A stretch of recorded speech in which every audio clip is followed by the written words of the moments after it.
네,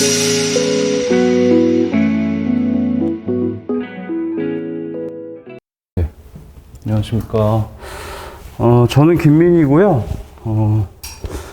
별리사 스쿨에서 생물을 강의하고 있습니다. 김민이고. 네, 시간이 많이 지연돼서 좀 빠르게 핵심만 말씀드릴게요. 저는 그 자연과학 4과목을 1차에서 보시게 되는데, 물리화학, 생물, 지학.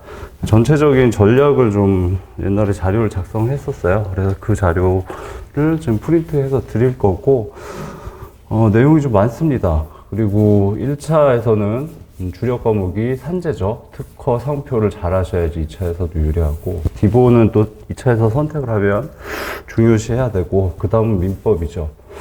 그 다음에 자연과학은 좀 주력이 아니에요, 사실. 근데 문제는 1차에 당락에 자연과학이 오히려 더 영향을 많이 끼치기도 합니다. 이유는 민법이랑 산재는 열심히 하시고 시간을 투입하시면 계속 올라가요. 그래서 90점까지 넘어가고 100점을 맞으시는 분들도 꽤 있어요. 민법의 경우는. 산재는 95점 이상 맞으시는 분들이 꽤 있죠. 현재 합격점은 민법이 90점 넘어야 되고, 이제 산재도 90점이 넘어야 된다고 보이고요. 자연과학은 한 75점까지 올라가면 거의 맥시멈입니다. 더 올라가기가 굉장히 힘들어요. 예. 여러 가지 좀 4가지 과목이 몰아생지가 까다로운 부분이 있기 때문에 그거를 극복하기가 쉽지 않고, 그래서 자연과학을 잘못 따르게 되면 오히려 자연과학 때문에 떨어지시는 분들이 많아요.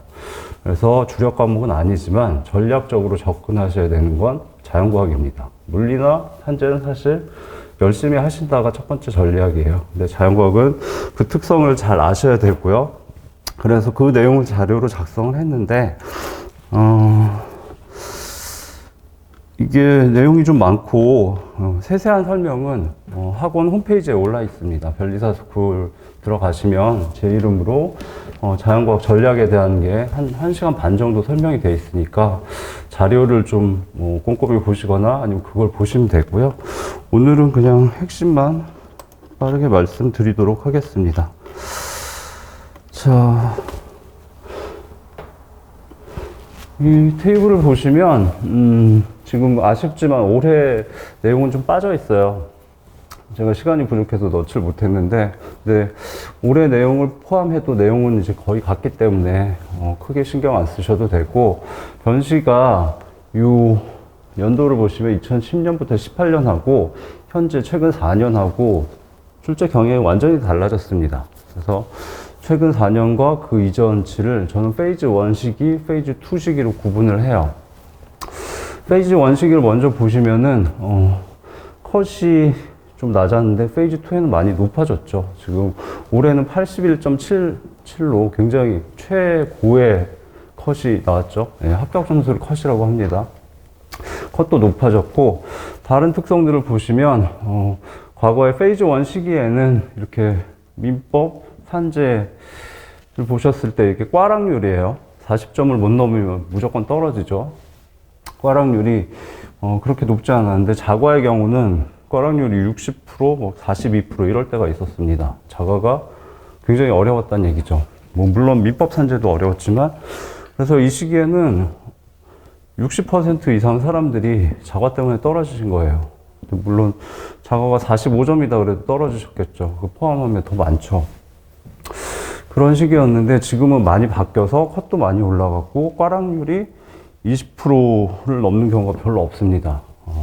많이 바뀌어 있고, 만약에 내년에 어떻게 페이즈 1처럼 출제가 될 거냐, 페이즈 2처럼 출제가 될 거냐, 2로 출제될 가능성이 높습니다. 얘네가 변별력이 더 높고 사실 출제 방식이 더 좋은 거예요.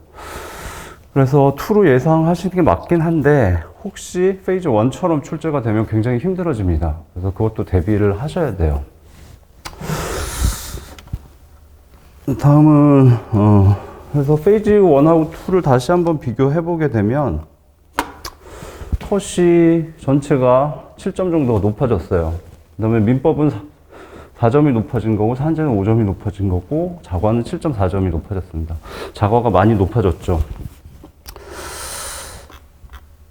그리고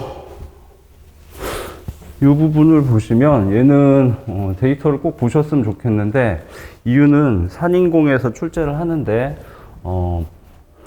그 각 과목별로 응시자 평균은 매년 공지를 합니다. 지금도 데이터가 나와 있으니까 가서 보시면 돼요.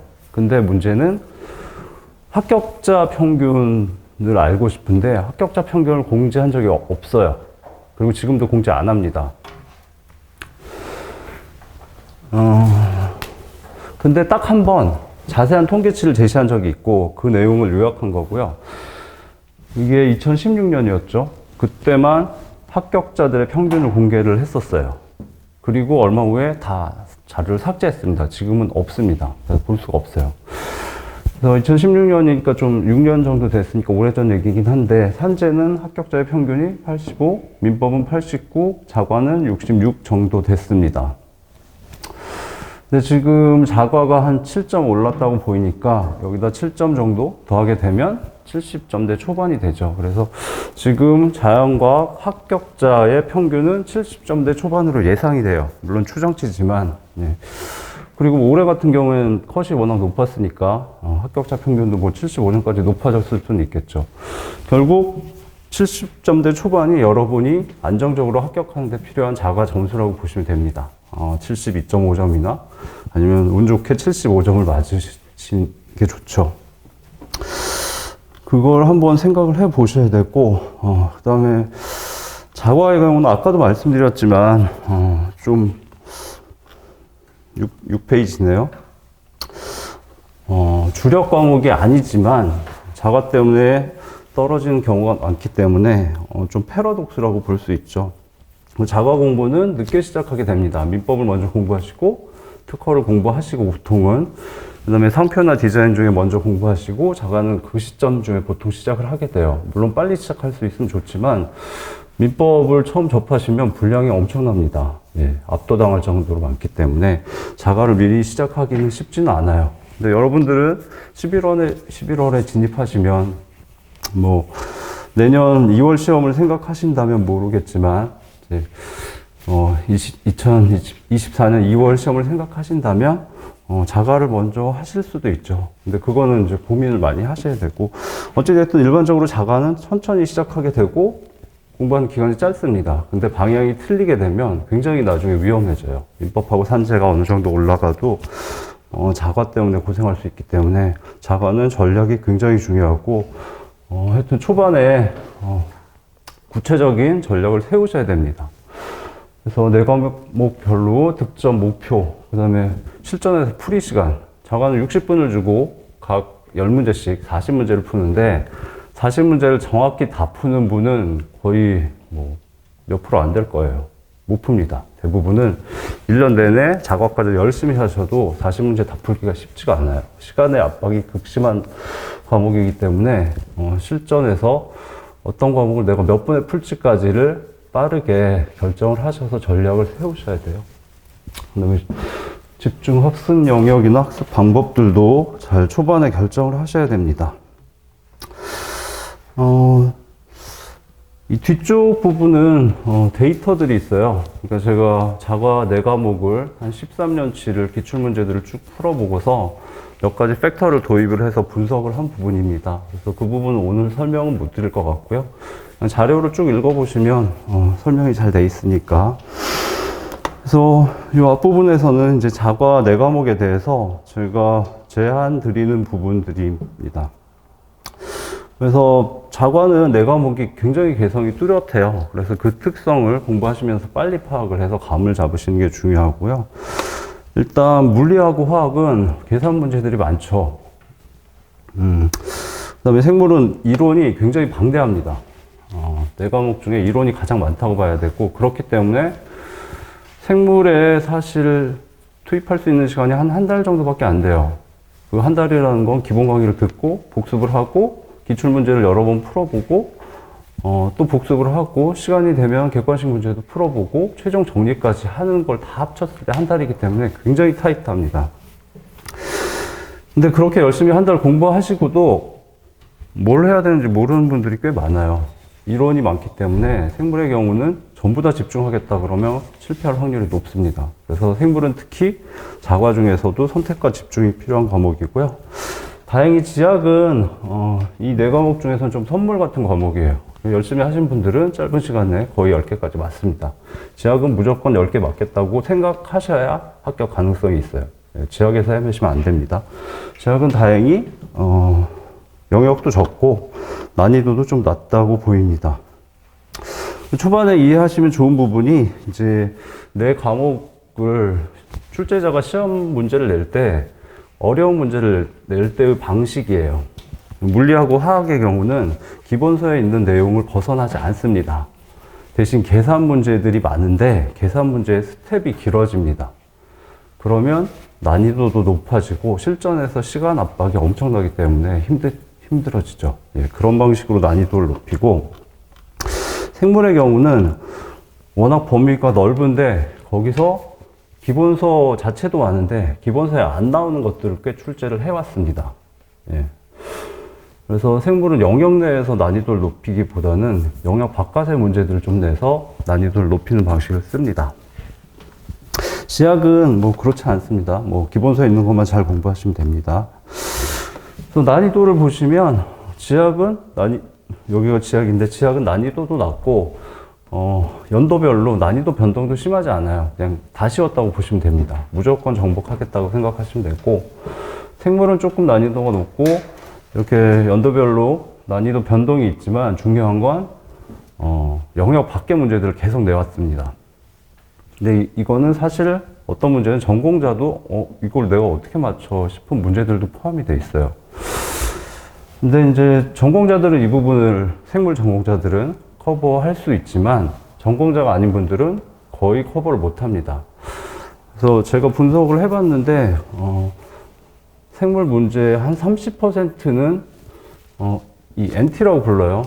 원래 짱돌 문제 이렇게 부르는데 용어를 순화해서 not typical한 문제라고, 영역 밖의 문제가 한 30% 정도 나왔다고 볼 수 있습니다. 그 부분은 미리 포기하시는 게 좋아요. 제가 이 NT 문제로 분류한 기준은 비전공자가 한 달을 공부했을 때 과연 이 문제에 접근할 수 있을까? never, 안 된다라고 판단한 것들이에요. 그래서 그런 부분은 좀 생각을 하시고, 근데 최근은 이 문제들이 잘 안 나오고 있기 때문에 생물에서 득점할 수 있는 점수 목표치를 좀 높게 가져갈 수 있습니다. 물리가 난이도가 그 다음 높고 변동도 좀 심하고요. 화학은 극악합니다. 난이도도 가장 높고 전공자도 힘들 정도로 어려웠던 해도 있어요. 일단 개념적으로 그걸 처음에 이해하고 공부를 시작하시면 좋고요. 그래서 페이지가 10페이지네요. 합격을 하기 위한 점수가 몇 점일까요? 라고 질문을 했을 때 이제 하늘색 부분을 보시면 아까 페이지 1의 시기, 과거의 시기에는 지학은 9개, 10개 보시고 생물 5개, 6개, 물리 5개, 6개, 화학 4개 정도면 충분히 합격합니다 라고 얘기를 했어요. 근데 현재 최근 4년은 경향이 달라졌기 때문에 이 진한 파란색 부분을 더 하셔야 됩니다. 지학은 9개, 10개, 생물은 지금 8개 보셔야 돼요. 비전공자도 9개까지 가실 수 있습니다. 물리도 7개, 뭐 잘하면 8개까지 보실 수 있어요. 화학은 그냥 저는 5개라고 얘기를 합니다. 사실 5개도 만만치 않아요. 그 정도로, 특별히 이제 내가 화학 전공이거나 생물 전공이라면 이제 약간 다른 전략을 쓸 수 있지만 비전공자 입장에서는 이 정도가 적정한 선이라고 판단하고 있습니다. 그래서 이렇게 맞추게 되면 26개에서 40개 중에 26개에서 30개를 맞추게 되면 65점에서 75점 사이가 됩니다. 그래서 뭐 75점이면 이상적이고 70점이어도 사실 민법하고 산재가 받쳐주면 충분히 붙습니다. 65점도 붙을 수 있어요. 대신 민법하고 산재가 강해야 되죠. 어찌됐든 이 정도의 범위에서 자신의 능력에 맞게 점수를 최초로 설정하시는 게 좋습니다. 자, 그래서 주력 과목을 어떻게 잡을까가 중요하죠. 일단 전공이 없다고 생각했을 때는 주력 과목은 1차 주력, 2차 주력으로 나눌 수밖에 없습니다. 1차 주력은 지학입니다. 지학은 뭐 내가 화학 전공, 저도 사실 변시를 몇 번 봤었어요. 합격하진 못했지만. 근데 저는 화학 전공인데 저도 화학은 그렇게 많이 맞추려고 노력을 안 했습니다. 뭐 공부를 그렇게 많이 하지는 않았지만, 예, 저도 주력이 지학이었어요. 그리고 2차 주력으로 아까 생물하고 물리를 생각하시면 됩니다. 그 다음에 화학은 방어하는 걸로. 그래서 지학은 10개에서 9개, 생물하고 물리는 합쳐서 한 15개 정도, 그 다음에 화학은 한 5개 정도 하시면 70점대 초반까지 가실 수 있습니다. 그 다음에, 네. 이게 처음 진입하시는 분들이 실수하시는 경우가 있어서 일부러 써놨는데, 실제 시험에 들어가시면, 문제지가 물리, 화학, 생물, 지학 순서로 되어 있습니다. 그래서 앞에서부터 푸시는 분들이 있는데 굉장히 위험합니다. 예. 실제 푸실 때 이론 과목인 지학과 생물을 푸시는 게 맞습니다. 좋다가 아니라 거의. 그 다음에 계산 과목인 물리, 화학을 푸는데 보통은 물리를 먼저 푸시는 게 낫습니다. 화학은 마지막에 푸시는 게 좋고, 화학 전공자인데 너무 뛰어나다 그런 경우를 제외하고는 이 순서를 꼭 지키시는 게 좋습니다. 잘못해서 물리나 화학에서 5분짜리, 6분짜리 잡고 계시면 그 다음에 거의 패닉 상태가 될 수 있기 때문에 주의하셔야 되고요. 그래서 최종적으로 시간을 보시면 60분 중에 생물지학은 15분, 20분이라고 해놨는데 사실 현재 상황에서 15분 끊어야 돼요. 두 개 합쳐서. 초반에 생물지학 합쳐서 15분 내에 푸셔야 돼요. 그리고 잘하시는 분들은 거의 10분까지 갑니다. 시간이 없어요. 민법하고 산재도 어렵지만 민법하고 산재는 공부하신 분들은 풀고 시간이 남아서 검토하는 경우 많습니다. 근데 자과는 거의 없어요. 예. 그래서 가능하면 생물지학 합쳐서 15분 내에 끊고 10분 초반대까지 가셔야 되고, 그래서 물리를 한 20분 정도 투입하고 나머지 마킹하는 시간이 보통 또 몇 분 걸리니까 화학에 투입할 수 있는 거는 최대로 확보를 해서 25분 정도 확보하시면 됩니다. 근데 아까 5개라고 말씀드렸죠. 25분에 풀면은 보통 한 7, 8문제 풀면 괜찮게 푼 겁니다. 그래서 5개를 맞추시게 되고, 그 정도면 합격하실 수 있는데 거기까지 가기도 사실 만만치 않아요. 화학을 굉장히 열심히 공부하시고도 3개 맞는 분들 많이 봤습니다.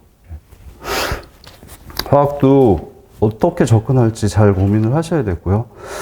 자, 그래서 학습 방법을 잠깐 보시면 지학의 경우는 뭐 열심히 해서 무조건 10개다. 그다음에 생물의 경우는 아까 말씀드렸지만 공부하실 때 아까 영역 밖에 기출문제들을 보시게 될 거예요. 그거에 집중하지 않으시는 게 좋습니다. 저는 못 맞춘다고 생각하고요.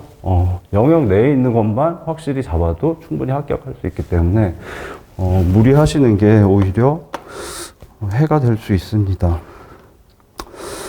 자, 그 다음에 물리하고 화학이 좀 전공자 아니면 상당히 좀 접근하기가 힘든데, 두 가지 과목은 사고력을 요하는 과목이기 때문에 특히 강의를 좀 일찍 들으시는 게 좋아요. 자과는 좀 늦게 듣지만 그래도 물리화학은 일찍 시작하는 게 좋습니다.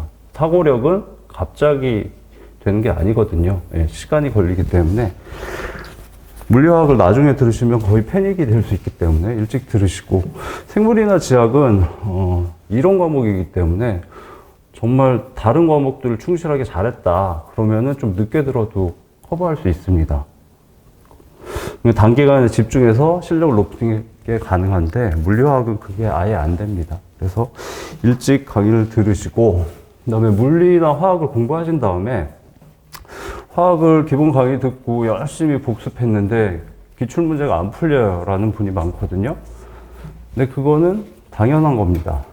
생물이나 지학을 기본 강의를 듣고 복습을 열심히 했는데 기출문제가 안 풀려요. 그럼 그건 공부를 잘못한 거예요. 이론 과목이기 때문에 기출문제가 풀려야 됩니다. 대부분. 근데 물리화학은 웬만큼 공부해도 기출문제가 안 풀리는 게 많습니다. 물리화학 계산 문제들은 이론 공부하고 문제를 푸는 스킬은 달라요. 문제를 푸는 스킬을 새로 또 키워야 됩니다. 그건 다른 문제이기 때문에 두 가지를 다 하셔야 돼요. 화학이 그게 굉장히 심하죠. 이론도 많고, 그 다음에 문제 푸는 건 별도고, 문제 푸는 스킬이 또 따로 있어야 되고. 그리고 문제 푸는 스킬은, 이론은 좀 오래 기억이 남지만, 문제 푸는 스킬은 휘발성이 굉장히 높습니다. 그래서 민법의 휘발성이 높다고 하는데, 거기에 버금간다고 생각하시면 돼요. 굉장히 빠르게 날아갑니다. 그래서 방법이 엄청난 좋은 방법은 없고, 물리, 화학은 계산 문제를 좀 주기적으로 계속 풀어보시는 게 좋아요.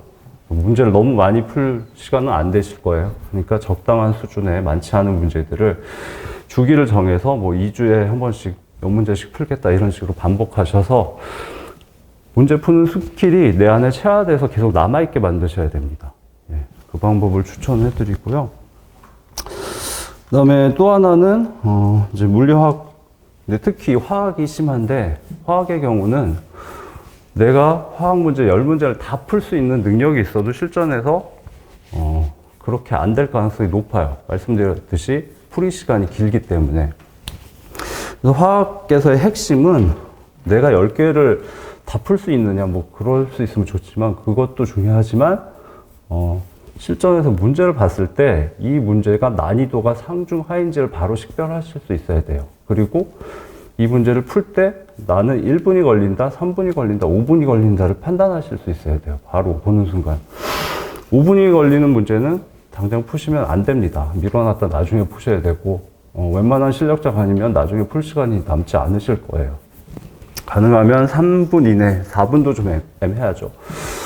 그리고 그렇게 딱 봤을 때 난이도와 시간을 판단할 수 있으려면 평소에 문제를 푸실 때, 그러니까 기본 강의 듣고 복습하고 문제를 푸시겠죠. 기출문제를 푸실 때 타이머를 써놔야 됩니다. 문제에다 정확히 이 문제는 나한테 난이도가 상중하 중에 뭐다.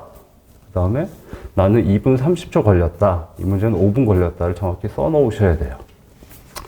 그리고 뭐 한 3주가 지나서 같은 문제를 또 풀었다. 그럼 또 쓰셔야 됩니다. 계속 반복적으로 쓰셔서 이 문제에 대해서 난이도가 감소하는지 시간이 줄어드는지 체크하시고 그다음에 정확히 기억을 하셔야 돼요. 그래서 유형별로 파악을 하셔야 돼요. 그래서 화학을 공부하시면 뭐 분광학이 나옵니다. 뭐 NMR이라고 NMR, IR 이런 것들이 나오는데 지금은 용어를 모르실 텐데 분광학 문제는 대부분 풀어야 됩니다. 이유는 시간이 짧아요. 보통 빨리 풀면 2분 이내에 풀 수 있습니다. 그래서 분광학 문제는 푼다. 그 다음에 뭐 헬스의 법칙이라고 그건 나중에 공부하실 텐데 물질이 변환될 때 에너지가 낮아졌다 높아져서 한 바퀴 돕니다. 이론은 쉬운데 실제 풀어보면 최소 3분 이상 걸립니다. 그래서 헬스의 법칙은 풀지 말지를 고민하셔야 돼요. 어려운 건 못 풀고 쉬운 건 푼다. 그 다음에 뭐 착화합물 공부하실 텐데 착화합물은 어렵습니다. 이론 자체도 어렵고 공부하기는 어렵지만 푸셔야 돼요. 이유는 어렵지만 3분 이내에 풀립니다. 뭐 이런 식으로 유형화를 해서 풀 수 있는 거 없는 거를 어느 정도 정하셔야 돼요. 그게 화학에 접근하는 방식이고 물리도 약간 비슷하지만 물리는 화학보다 한 2개 정도 더 풀 수 있다고 생각하시면 됩니다. 어찌됐든 화학의 경우 5개를 맞으시면 되는데 대충 해도 5개를 맞으실 수 있다는 게 아니라 다른 자연과학처럼 공부를 충분히 해야 5개를 맞으실 수 있다는 겁니다. 네, 그렇게 접근하시는 게 저는 맞다고 생각이 되고요. 뭐 어느 과목이나 그렇지만 기출문제를 중요시 하셔야 됩니다. 기본 강의 들으시고 조금이라도 실력이 올라가면 기출문제를 빨리 반복적으로 꼼꼼하게 풀어보셔야 됩니다. 그리고 저희 학원 강의에는 이제 기본 강의에 기출문제를 같이 푸는 강의들이 많아요. 그런 강의가 나중에 아시게 되겠지만 훨씬 더 전략적이고 유리합니다. 예. 그 다음에 기출을 풀어야지 이 시험에 진짜 요체가 뭔지를 아실 수 있게 되는 거죠. 생물은 특히 심합니다. 생물은 영역이 넓기 때문에 모든 영역을 잘 커버하겠다? 절대 안 됩니다. 뭐 생물만 4개월 하겠다? 그래도 안 됩니다. 한 1개월 내에 끝내셔야 되고 그러기 위해서는 기출을 빠르게 풀어보시고 정확히 생물은 어떤 영역이 나오고 어떤 깊이로 나오는지 파악하셔야지 제대로 공부하실 수 있습니다.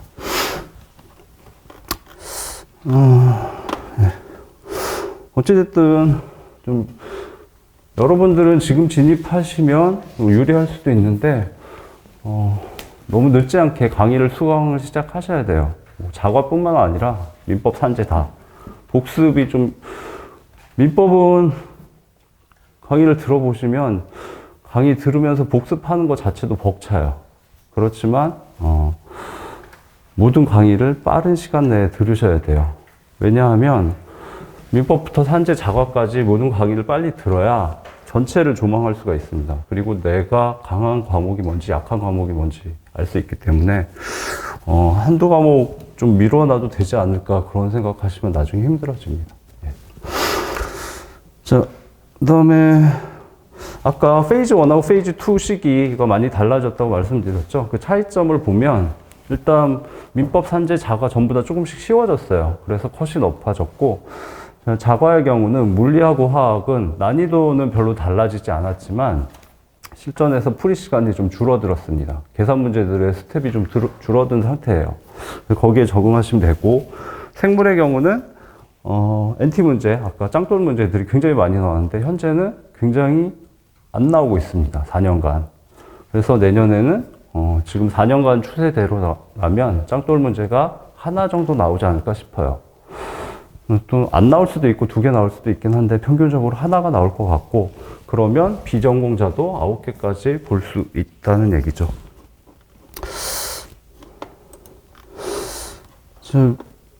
이게 이 자료는 이제 뭐 제가 열심히 만든 거긴 한데 뭐 이 자료가 다 맞을 수는 없고 상황에 따라 다르겠죠. 근데 자료를 보시고 초반에 자과에 대해서 전략을 잘 결정하셔야 되니까 이 자료를 재료로 해서 내 상황에 맞는 부분을 취해서 전략을 잘 결정하시기 바라겠습니다. 그 뒷부분에는 제가 생물을 강의하기 때문에 생물에 대해서 내용을 좀 넣어놨습니다. 이 부분은 이제 그 기출문제들은 분석한 데이터들이고요. 쭉 훑어보시면 되고, 생물의 경우는 영역이 넓고 선택과 집중이 필요하기 때문에 그 부분을 잘 하셔야 되는데 테이블이 2개가 있고 뒤쪽에 생물 출제 경향에 대해서 쭉 설명을 해놨어요. 근데 좌측에 색깔로 되어 있는데 어찌됐든 카테고리 1, 2, 3, 4로 이렇게 나눠놨습니다. 얘는 출제 경향성에 따라서 분류를 한 거예요. 카테고리는. 그래서 그 카테고리에 해당되는 설명을 읽어보시고 거기에 맞춰서 공부를 하시는 게 좋습니다. 근데 지금은 좀 그 설명 자체도 이해하기 힘드실 수 있어요. 그래서 강의를 들으시다가 중간에 이 부분은 깊이 공부해야 되나? 이 부분은 어디에 집중해야 되나? 예를 들면 여기 파란색으로 되어 있는 이 부분들은 사실 생물학의 요체예요. 여기는 꼼꼼하게 공부하셔야 됩니다. 대신 깊이 들어가실 필요가 없어요. 기출문제들을 보시면 깊이 들어간 게 거의 없습니다. 그래서 꼼꼼하게 대신 뼈대를 중심으로 반복적으로 공부하셔서 맞춰야 되는 부분이에요. 출제하시는 분들도 알거든요. 한 달 공부하고 맞출 수 있는 게 그렇게 많지 않다는 걸. 그래서 깊이 안 들어갑니다. 근데 이 부분은 인체 생리학 부분인데 여기는 맞추기 힘들어요. 출제 경향성이 분석이 안 됩니다. 어떤 건 너무 쉽고 어떤 건 너무 어렵고 어디서 나올지 예측할 수가 없어요. 그래서 이 부분을 무리하게 공부하시는 건 안 좋습니다. 적정 수준까지 공부하고 여기는 방어로 가셔야 됩니다. 다시 말씀드리면 아까의 이 파란색 부분은 뼈대가 나오기 때문에 뼈대를 확실하게 해서 점수를 무조건 가져가야 되는 부분이고, 이 뒤쪽에 인체 생리학 같은 부분은 얘는 확실하게 가져갈 수 있는 부분이 아닙니다. 방어적으로 접근하셔야 됩니다. 생물만 공부하실 수 없어요. 시간이 그렇게 안 되기 때문에 전략적으로 접근하시고 나머지 부분들도 뒤에 설명이 되어 있으니까 보시면 이해가 되실 거예요. 그래서 강의 듣다가 중간에 그리고 강의 끝날 때쯤 한번 쭉 보시면서 내가 옳은 방향으로 전략적으로 공부하고 있는지 체크하시는 게 좋습니다. 시간이 한정되어 있어서 더 말씀 못 드리겠고요. 간단히 제 강의만 말씀드리면 저는 강의를 많이 하진 않고요. 기본 강의가 있고 그 다음에 올해는 14년치 기출문제 풀이 강의를 했습니다. 생물은 기출문제 푸는 게 말씀드렸듯이 굉장히 중요합니다. 그래서 기출문제를 기본 강의 끝나면 바로 여러 번 풀면서 머릿속에 매핑을 하셔야 돼요. 어떤 영역은 어느 정도 깊이로 뭐뭐가 나온다를 좀 암기까지 못하지만 그래도 기억이 웬만큼 날 정도로 기출문제를 여러 번 보셔야 됩니다. 그만큼 생물에서는 기출문제 중요도가 높고 그렇기 때문에 그걸 위해서 따로 만든 강의가 이제 14년치 기출문제 강의인데 기본 강의가 좀 길었어요. 그래서 한 20강이 좀 넘었고 20회가 좀 넘었고 그다음에 기출문제 강의에는 기출문제 14년치 풀이하는 거하고 그다음에 기출문제에 관련된 이론이 사실 생물학 기본서에 나오는 이론 중에서도 핵심이거든요. 그래서 어렵거나 좀 중요한 이론들은 거기서 다시 정리를 깔끔하게 합니다. 그래서 걔가 10회 정도로 길어요. 보통 기출문제 강의는 그렇게 안 긴데 핵심 이론들을 다시 정리하는데 에너지를 많이 투입을 해서 긴 편이고 올해는 무료로 했습니다. 그래서 일찍 생물을 공부하시게 되면 그 강의를 잘 이용하셨으면 좋겠고 그리고 저는 마지막에 최종 정리 강의를 4일이나 5일 정도 하게 되고요. 그 다음에 중간에 좀 무료 특강이 2개가 있는데 그거는 꼭 들으시라고 말씀을 드려요. 하나는 코로나 바이러스 특강입니다. 생물은 약간 시사성 있는 문제가 출제가 됩니다. 그래서 조류독감이나 아니면 뭐 5157 햄버거병 있죠. 뭐 그런 것들이 좀 출제가 됐었어요. 기본서에 안 나와도 출제가 되는 영역들이 있습니다. 예, 그것들은 대비를 해야 되기 때문에 그래서 코로나 바이러스 특강이 하나가 있고 또 하나 시사성 테마 특강이 있습니다. 2개 다 한 3시간 정도 되는데 시사성 있는 문제가 나왔을 때는 전공자도 공부를 안 하면 맞출 수가 없어요. 근데 비전공자도 공부를 하시면 충분히 맞출 수 있기 때문에 무료 특강으로 따로 빼놨고 그거는 꼭 들으시기 바라겠습니다. 긴 시간 동안 고생 많으셨습니다. 그러면 열심히 하시고 다음에 뵙도록 하겠습니다. 감사합니다.